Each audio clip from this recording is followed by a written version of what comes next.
బేసిక్‌గా ఒకటి మన చేతిలో ఉండే వ్యవస్థని బట్టి ఆధారపడి ఉంటుంది.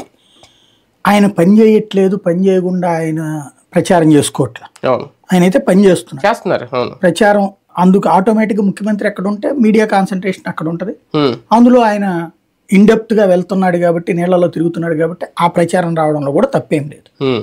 అది మీడియాకి వచ్చేటప్పటికి బయాస్డ్ మీడియా ఎక్కువ ఉంది కాబట్టి హ్మ్. ఆటోమేటిక్‌గా అది హైప్ వస్తుంది. హ్మ్. అంతే. హ్మ్. హ్మ్. పబ్లిక్‌లో దాన్ని ఇక్కడ కూర్చున్నటువంటి వాళ్ళది ఒక ఆలోచన ఉంటుంది. హ్మ్.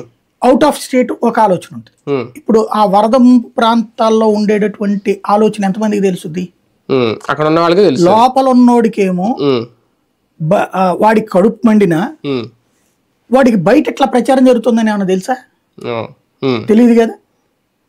వాడేమనుకుంటున్నాడు, అయ్యో నా దగ్గరికి రాలేదనుకుంటున్నాడు. అదే కదా. కానీ బాబు గారు బాగా చేస్తున్నాడు అన్నటువంటిది అయితే దేశం కాదు ప్రపంచం అంతా వెళ్ళింది కదా. 24 గంటలు అక్కడే పడుకుంటున్నారు, అవును. ఆఫీసులోనే పడుకున్నాడు, అది అయ్యేదాకా తేల్చుకుని నేను వెళ్తానన్నాడు. ఇదంతా కూడా హ్మ్. అదే కదా కావాల్సింది ఇక్కడ.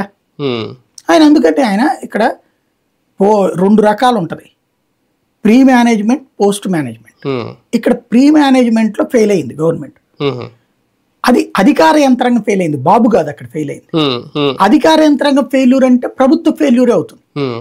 దాన్ని ఇప్పుడు కవర్ చేస్తున్నారు, ఆయన హ్మ్. కాపాడుకొస్తున్నారు ప్రభుత్వపు ప్రతిష్ట